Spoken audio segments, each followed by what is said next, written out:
Assalamualaikum warahmatullahi wabarakatuh. Kami dari kelompok 6 akan menceritakan sebuah sejarah Kerajaan Demak di Nusantara. Yang pertama, Asal-usul dan berdirinya Kerajaan Demak. Kerajaan Demak awalnya merupakan sebuah kadipaten di bawah Kerajaan Majapahit. Raja terakhir Majapahit, Brawijaya V, menikah dengan Putri Campa, seorang muslimah asal Tiongkok. Cindo. Dari pernikahan ini lahirlah seorang putra bernama Raden Patah. Nama kecilnya Hasan. Karena ingin menjaga warisan Majapahit, Brawijaya menitipkan anaknya kepada Adipati Arya Damar di Palembang. Setelah dewasa, Raden Patah merantau ke Pulau Jawa dan belajar Islam kepada Sunan Ampel, salah satu dari Wali Songo. Ia kemudian menikah dengan Sayyidah Muhtasimah, Ratu Asyikah, dan tinggal di dekat kerajaan Majapahit. Ayahnya mengetahui pernikahan itu, menghadiahkan wilayah hutan Gelagah Wangi yang kemudian berkembang menjadi Demak Bintoro, kadipaten yang menjadi cikal bakal kerajaan Islam pertama di Jawa. Lalu selanjutnya ada runtuhnya Majapahit dan perkembangan awal pada Kerajaan Demak. Keruntuhan Majapahit ditandai oleh Perang Paregreg, yakni perang saudara akibat perebutan kekuasaan. Tahta sebenarnya hendak diberikan kepada Prabu Udara, seorang panglima, namun ditolak oleh keluarga kerajaan. Kesempatan ini dimanfaatkan oleh Demak yang mengutus Adipati Unus, putra dari Raden Patah, untuk menyerang Majapahit.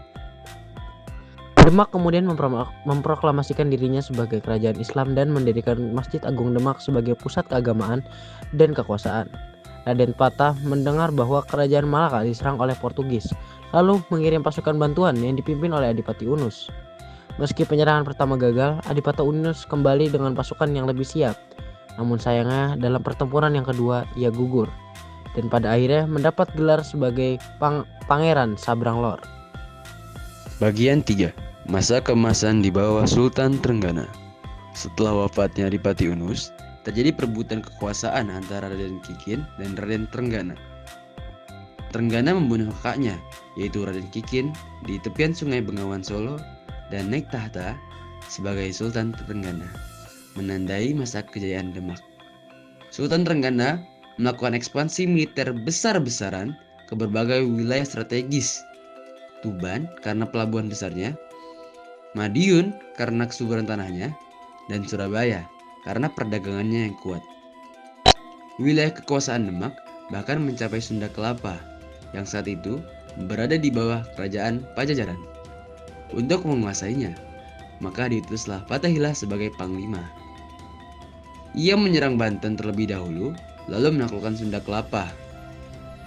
Kemudian, ia merubah namanya menjadi Jayakarta, atau yang kita kenal sekarang dengan nama Jakarta.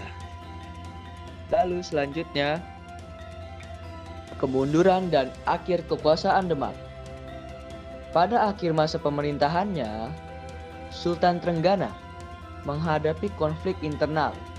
Arya Penangsang, anak dari Raden Kikin yang terbunuh, menaruh dendam dan bekerjasama dengan Adipati Jepara, menyewa pembunuhan bayaran bernama Rubut. Sultan Trenggana tewas ditikam saat melindungi istrinya.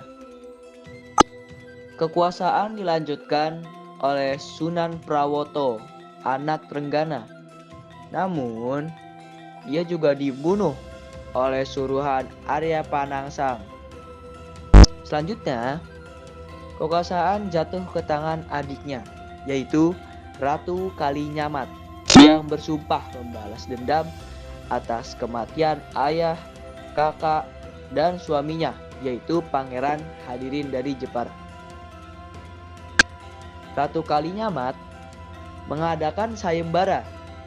Ia berkata, siapapun yang bisa membunuh Arya Panangsang akan diberi tahta. Jaka Tingkir, menantu Sultan Trenggana, berhasil mengalahkan Arya Penangsang dan kemudian memindahkan pusat pemerintahan ke Pajang, menandai berakhirnya kekuasaan Kerajaan Demak dan munculnya Kerajaan Pajang. dan selesai. Sekian dari kelompok kami. Mohon maaf bila ada kesalahan. Wassalamualaikum warahmatullahi wabarakatuh.